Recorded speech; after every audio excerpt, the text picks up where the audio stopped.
It was supposed to be the perfect day. You know those rare afternoons where everything just feels right? The kind of day where the sun hits that sweet golden angle.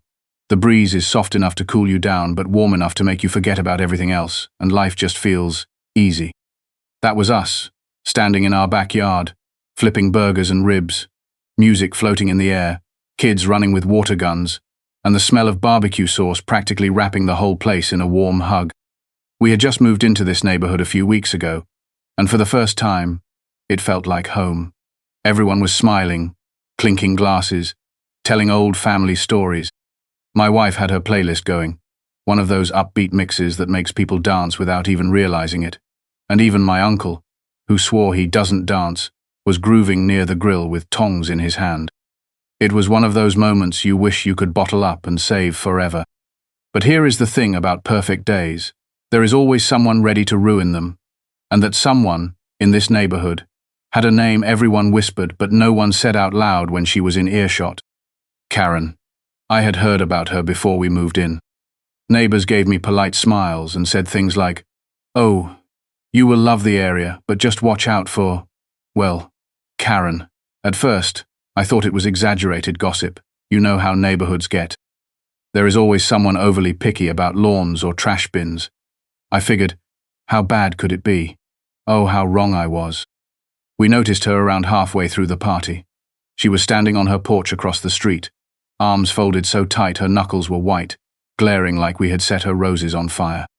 She had one of those looks, you know, the kind like someone perpetually smelling something sour. She was scanning every inch of our yard, our guests, even our dog who was wagging his tail and begging for scraps. Her eyes locked on the Bluetooth speaker sitting near the cooler, and then darted to our grill like she was calculating violations in her head. You could almost see the HOA rulebook flipping through her mind like a slot machine. Now, this is where things get wild. She did not just stay on her porch. She marched right over like she owned the street.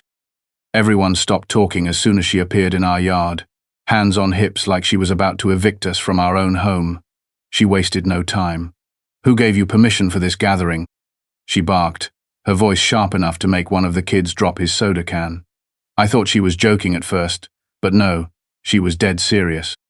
"This is a violation of Community Code, Section 5, Sub-Rule C. No unregistered gatherings exceeding 8 people without board approval. I suggest you shut this down immediately." I laughed, trying to diffuse the tension. "It is just family, Karen. We are celebrating the move. We will be done by sunset." I even smiled, thinking maybe she just needed some kindness. Big mistake. That smile only fueled her fire. She pointed toward the speaker. "And that music? Decibel levels above 25 feet are restricted during weekend hours." I will not hesitate to report this. The way she said it, you would have thought we were throwing a rock concert and setting off fireworks instead of just playing some earth, wind, fire. My cousin leaned over and whispered, "Is she for real?" And I just nodded. Oh, she was real all right. And the scary part? She was not done. Because after glaring at me like I had personally offended the gods of homeowners associations, she stormed off, muttering under her breath about people these days and no respect for rules.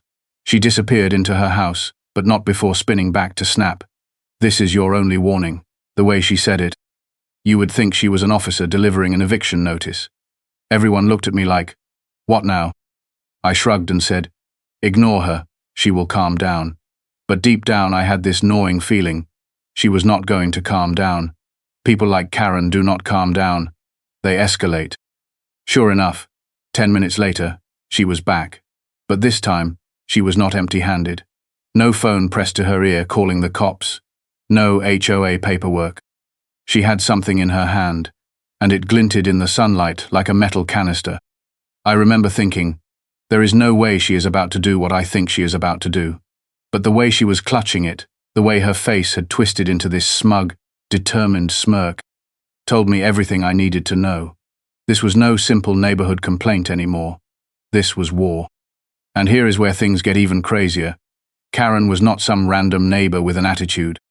She was the head of the HOA, self-appointed queen of rules and fines, and she had a reputation for making lives miserable. One guy down the street had to repaint his entire fence because she claimed it violated the community aesthetic. Another neighbor had to remove a tree that had been there for 20 years because she said it posed a potential leaf hazard. A leaf hazard. I thought those stories were jokes, exaggerations to scare the new guy. But watching her stand there now, clutching that canister, I realized every warning I had heard about her was true. She was obsessed with control. And in her eyes, our happy little barbecue was not just a family gathering, it was a direct challenge to her authority. You could feel it in the way she stood, chest puffed out, ready to make a scene.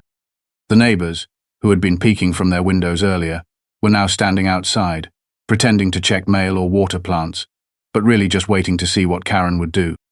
And honestly, I was waiting too, because I had seen a lot in my life, but I had never seen someone escalate a backyard barbecue into a full-blown neighborhood incident in less than an hour. And this was just the beginning, because what Karen was about to do next would change the way this neighborhood saw her forever, and she had no idea who I really was. Karen came back faster than anyone expected, like she had been pacing inside her house just waiting to make her next move. The party chatter dipped into an awkward silence the moment we saw her storming across the street again, this time with a look that could cut through brick. She wasn't holding that canister yet, but she had something else gripped in her hand, a folded paper, like it was some official document. She didn't even bother with pleasantries. "You were warned," she snapped, unfolding the paper like she was about to hand me a court summons. It was an HOA violation notice, handwritten and signed by herself, giving me exactly 1 hour to cease and desist the barbecue. I took one look at it, then at her, and said, "Karen, this is a family gathering, not a block party. We're not doing anything illegal." That was the trigger. She stepped closer, her voice climbing an octave, accusing us of creating public disturbance and endangering property values. My cousin muttered under his breath, "Property values? For cooking ribs?" But Karen heard it and snapped her head around like a hawk spotting prey. "This is exactly the problem with people like you," she spat. "You move in and think you can just do whatever you want." I wanted to keep my cool, but my wife saw me tense up and gently touched my arm as if to say, "Don't take the bait." I forced a smile and said, "Look, Karen, we'll be done by sunset, okay? Just let us enjoy our day." That smile must have burned her up inside, because she let out this sharp laugh and said, "Enjoy your day while you can. You're going to regret ignoring me." Then she spun on her heel and stomped back to her house, muttering something about filing it officially. The whole time, my neighbors were pretending to water their lawns, but I could see their smirks, their little nods, like they were silently cheering me on for not folding under Karen's pressure. One neighbor even whispered, "Good luck, man. You're in her sights now," which didn't exactly make me feel better. 10 minutes later, I heard a door slam and there she was again. Only this time it wasn't about paperwork or empty threats. Karen came out gripping what looked like an industrial-sized pepper spray canister. It was silver, bulky, and definitely not the kind of thing you keep around for casual use. My stomach dropped. I thought, no way, she's not actually going to do this. But one look at her face and I knew she had convinced herself this was righteous action. She yelled across the yard, "You leave me no choice. This gathering is unsafe and unsanctioned." It was like she thought she was starring in her own action movie about neighborhood justice. I stepped toward her, keeping my voice steady. "Karen, what are you doing with that?" She lifted it like a badge of honor and said, "I'm enforcing community safety measures. If the HOA won't back me, I'll handle it myself." You could hear the gasp ripple through the party. My uncle, who was halfway through turning a rack of ribs, froze like he had just seen a ghost. My niece clutched my wife's arm, whispering, "Is she going to hurt us?" I could see the kids' faces turning from happy to scared, and my blood boiled. But I also knew I had to stay calm, because this was no longer about a neighborhood spat. This was about someone threatening my family. Karen started marching closer, fumbling with the nozzle like she was preparing to spray down our entire backyard.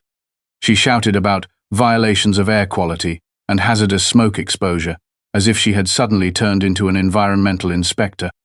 The neighbors were now out in full view, phones in hand, because they knew something outrageous was about to go down. That's when I stepped right in front of her path, holding up my hand. "Karen, put it down. Right now," she sneered. "Or what? You going to file a complaint? Call the cops on me?" The laugh she gave after that still sticks with me because it wasn't just smudge, it was dangerous. She had fully convinced herself that she was the hero, that gassing a family barbecue was somehow justified. And that's when I dropped it. I didn't yell. I didn't posture. I simply reached into my pocket and flashed my badge. I didn't say a word at first. I just held it up. The sun caught it just right, and I saw her eyes widen, her face losing color like someone had drained the life right out of her. You're, she stuttered, stepping back. Chief of Police, I said, calm but firm. And you just threatened a family with chemical agents in front of witnesses. There was a moment of silence so thick you could feel it. Neighbors stopped recording and just stared. Karen's mouth opened and closed like she was trying to find words, but none came out. She dropped her arm slightly, the canister hanging awkwardly by her side. I stepped closer, keeping my voice low so only she could hear it. Put it down before you make this any worse than it already is. She blinked, her bravado cracking for the first time all afternoon. I didn't know. I was just trying to enforce, she mumbled, but even she didn't sound convinced by her own excuse. That's when I took the canister gently from her hand, placed it on the nearest table and said, "You're done, Karen. Walk away." She hesitated for a moment, looking around at the neighbors who were still holding their phones high, recording every second of her humiliation. Then, without another word, she turned and shuffled back to her house, muttering something about misunderstandings but clearly defeated. My family stood frozen, processing what had just happened, and then my wife whispered, "Did she really just try to tear gas a barbecue?" I nodded slowly. "Yeah, she did." One of the neighbors let out a low whistle and said, "Man, I've seen her pull some crazy stuff, but this takes the cake." My uncle finally broke the silence, waving his tongs dramatically and shouting, "All right, ribs are done. Who's hungry?" Everyone laughed nervously, but I could see in their eyes they knew this wasn't over. Karen wasn't the kind of person to take embarrassment lightly, and deep down, I knew she'd be back because people like Karen always come back. Only this time, she would be coming back to a neighborhood that now knew exactly who I was and exactly how far I was willing to go to protect my family. For a moment, after Karen backed away and shuffled back into her house, we all thought it was over. There was that weird, awkward silence you get when something insane has just happened, and everyone is too shocked to know what to say. My cousin let out a nervous laugh, trying to lighten the mood. Well, that escalated quickly. Someone else muttered, "Yeah, no kidding." We all started to relax, thinking maybe, just maybe, that was the end of it. But I've been around long enough to know people like Karen don't just retreat quietly. They retreat to regroup. They retreat to come back harder. And sure enough, not 10 minutes later, I caught a glimpse through her front window, Karen pacing back and forth, phone pressed to her ear, moving her hands in wild gestures like she was giving an angry speech to whoever was on the other end. Then it happened. The door flew open with a loud smack and out she came, this time like she had leveled up to a whole new stage of unhinged. The industrial-sized pepper spray canister was back in her hand, gripped like she was marching into battle. Her face was red, eyes locked on us with that same glare that had unnerved half the neighborhood, and she screamed, "Last chance! Clear the yard or I will enforce safety measures myself." She was actually shaking. Whether from anger or excitement, I couldn't tell, but it was enough to make my youngest niece start crying. My wife immediately moved to shield the kids while my uncle, still holding the tongs from the grill, said under his breath, "She's lost her damn mind." I took a slow breath, stepped forward, and said firmly, "Karen, stop this right now." But it was like she couldn't even hear me. She started rattling off some nonsense about toxins from burning meat, noise pollution violations, and how she was going to teach us all a lesson about community respect. Each sentence was louder than the last, building up like she thought the HOA board itself had deputized her to act. And then she pulled the trigger on that canister. The hiss filled the air as a thick spray of chemical mist shot out, carried straight toward the grill and the people standing near it.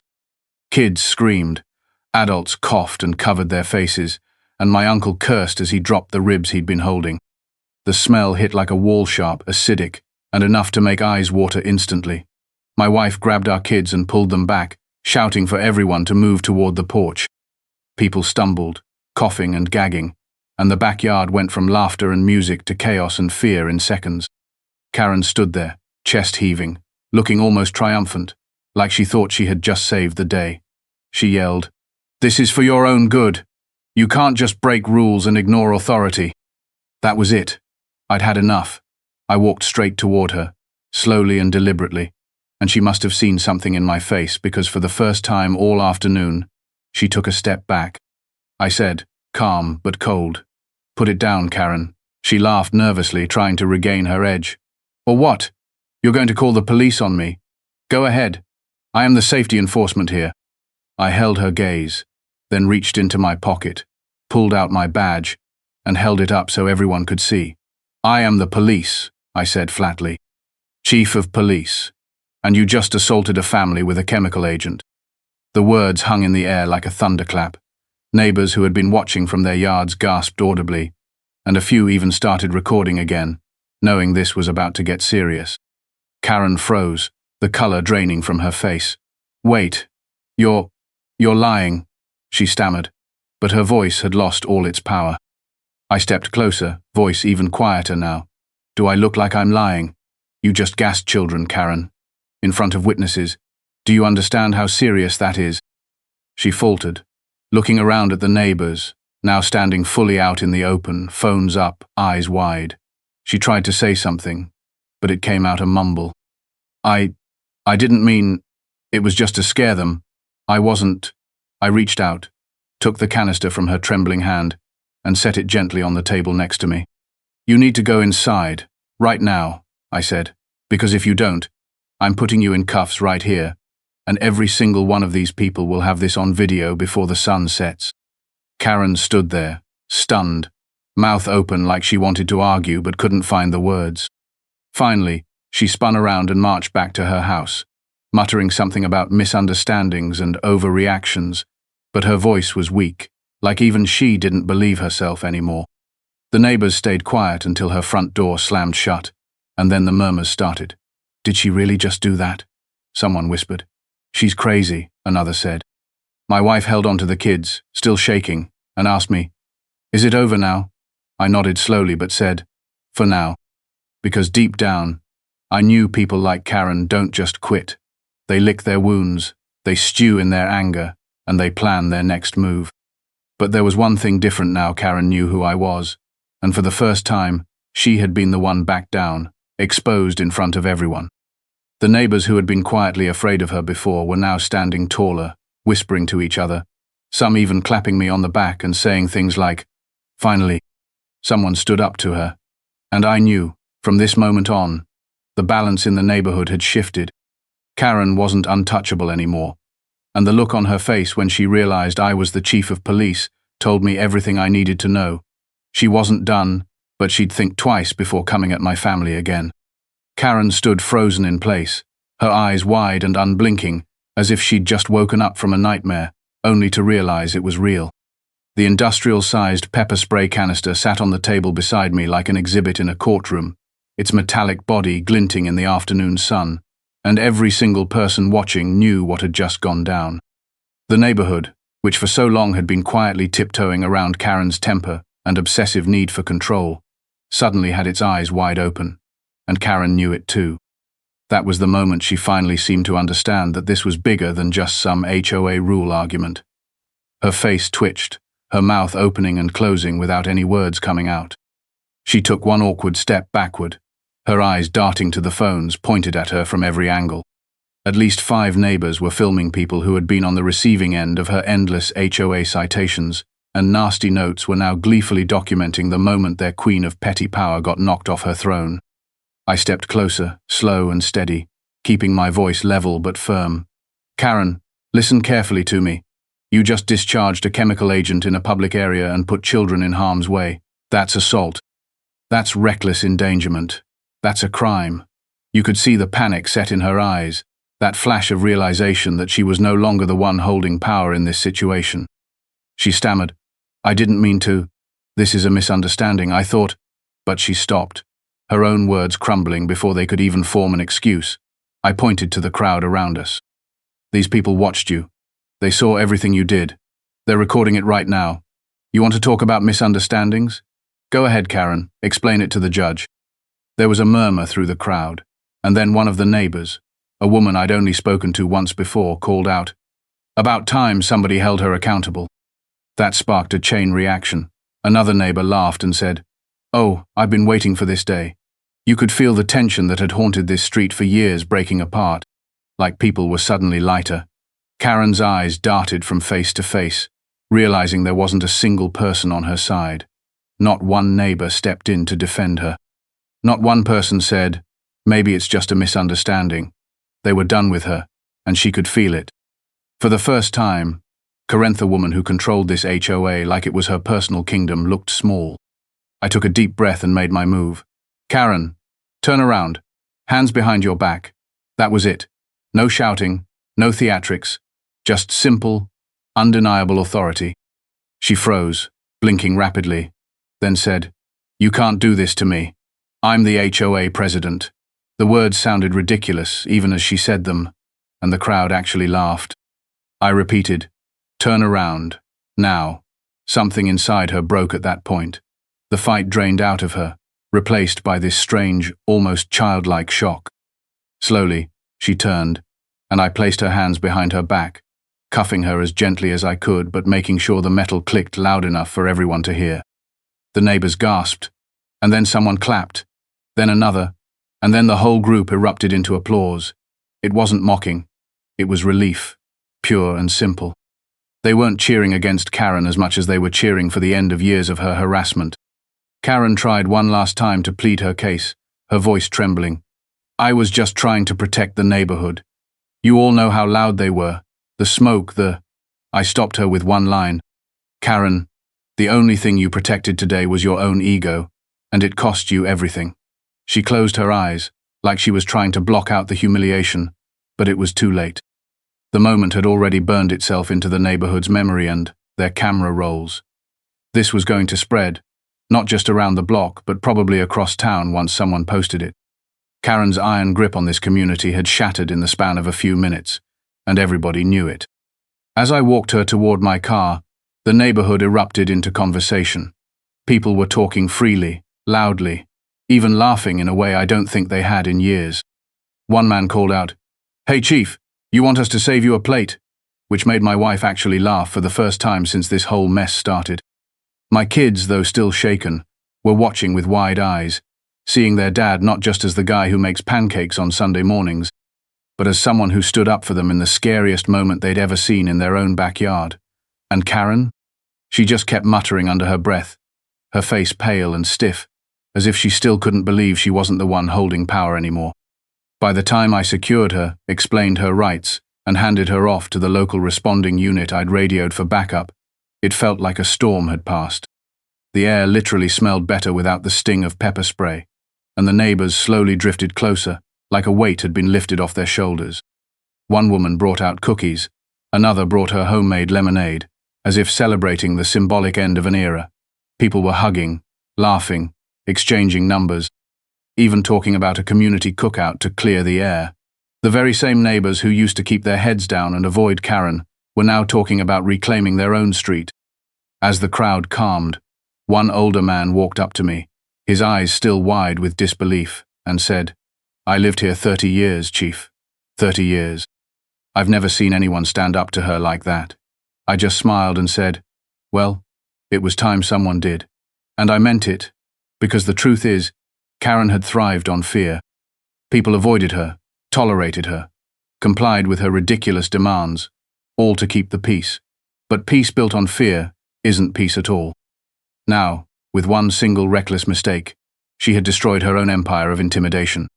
Karen's arrest didn't just end the barbecue incident. It sparked something in the community.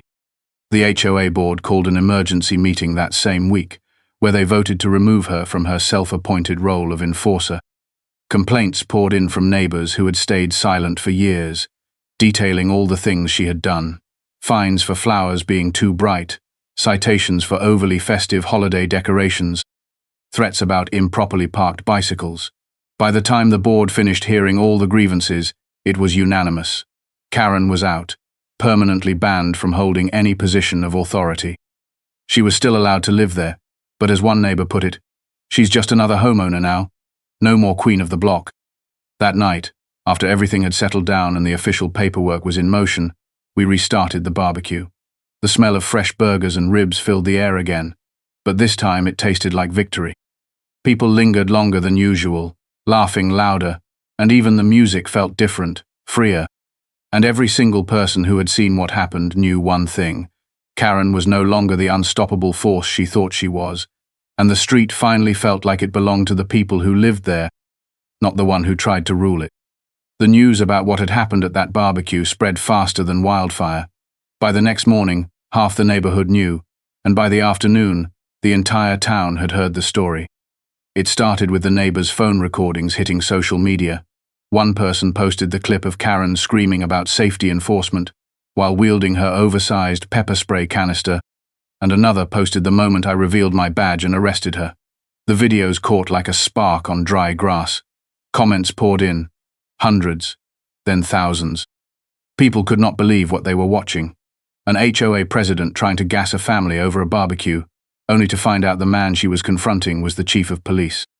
It was the kind of poetic justice people loved. And for a while, Karen became an unwilling viral celebrity. The cautionary tale of what happens when power gets to someone's head. Back on our street, things were changing. People who used to keep their heads down were suddenly talking to each other again. For years, Karen had driven a wedge between neighbors, pitting one house against another with endless petty fines and harshly worded warning letters. She had built a climate of silent resentment, and the result was a neighborhood full of people who avoided eye contact just to dodge any potential conflict. But after what happened, it was like a dam had broken. People were chatting in their yards, inviting each other over, trading phone numbers, even planning a neighborhood watch meeting, but the good kind, not the Karen kind. And the HOA board? They were moving fast. Within 48 hours, a notice went out calling for a special election to replace Karen, and it was unanimous she was permanently banned from serving on the board ever again. Years of pent-up frustration spilled out during that meeting as homeowners came forward with stories of harassment and intimidation that went far beyond what we already knew. One man described how Karen had threatened to fine him $500 for a kid's bike leaning against his garage door. Another woman said Karen had taken pictures of her house decorations at night, claiming they violated seasonal harmony rules. It was clear she had alienated nearly everyone, and the moment she lost her self-appointed power, no one wanted her back. But for me and my family, the most important change was how safe it finally felt in our own home. The kids were no longer afraid of playing outside. My wife didn't flinch at the sound of Karen's door slamming anymore. And when we held our follow-up barbecue a week later this time, intentionally inviting the entire block, people showed up in record numbers. The smell of smoked ribs and sweet corn filled the air, and the sound of laughter carried down the street in a way I hadn't heard before. There was no tension, no one peering from behind curtains, no icy glare from across the street. People were free, and they were loving it.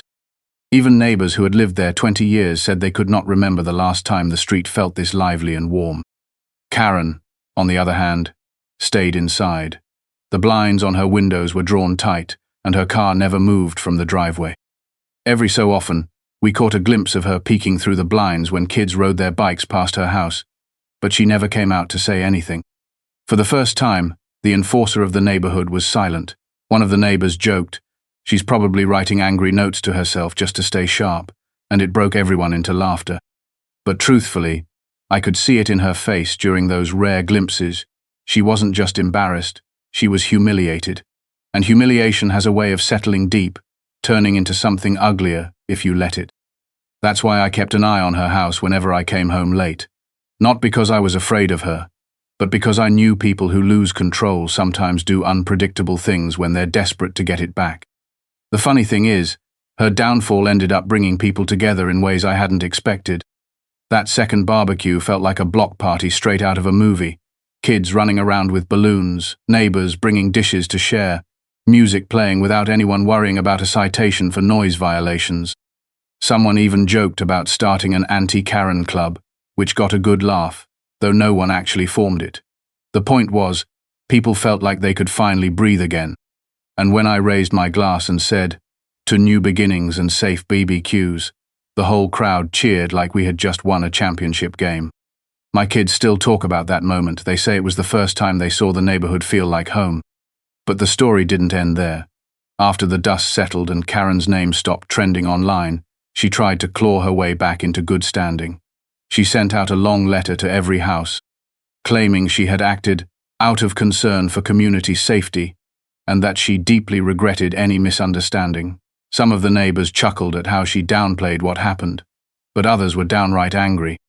One woman, who had been on the receiving end of Karen's threats for years, said, "Misunderstanding? She tried to gas a family cookout." The letter didn't earn her sympathy, it only reminded people of why she had lost their respect in the first place. The HOA election went through as planned, and a new board was sworn in, one focused on keeping the neighborhood safe and pleasant without turning it into a mini police state. They even repealed several of the strictest rules Karen had pushed through during her reign of control, like the no more than 2 lawn decorations per yard policy and the infamous outdoor music curfew. You could feel the relief like a weight being lifted from everyone's shoulders. Neighbors started painting fences, bright colors, planting flowers they actually liked, instead of the HOA-approved varieties, and kids rode bikes freely without parents worrying about random fines. One evening, about 2 weeks after the incident, I was walking the dog when I saw Karen in her yard for the first time since everything happened. She was trimming her hedges, head down, deliberately avoiding eye contact. I gave her a polite nod because at the end of the day, I'm not someone who holds grudges, and she froze for a moment, then quietly nodded back before disappearing inside again. That small moment told me everything. Karen wasn't the same anymore. She knew she had lost not just her title, but the power she thought it gave her. She was just another neighbor now, and no one was afraid of her anymore. That's what stuck with me the most after everything. We hadn't just protected a family barbecue, we had reclaimed our neighborhood from fear. And as I watched my kids laugh with the other children, playing freely without worrying about who was watching or who might come storming over with a clipboard and a citation, I felt proud not as the chief of police, but as a dad and as a neighbor. We had shown that you can't bully people into submission forever, and when people stand up together, even the loudest voice of intimidation becomes just another quiet house on the block. And so, we ended that summer on a high note, with a promise to keep things this way. The new HOA board was already working on organizing community events, from movie nights to seasonal festivals, and I even offered to host the next big barbecue. No tear gas required, one neighbor joked, and we all laughed. Life felt normal again, but better than normal. It felt ours.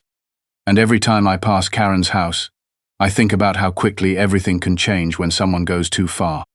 It started with one bad decision, and ended with an entire community realizing they didn't have to live under someone else's fear anymore. And to me, that was the real victory.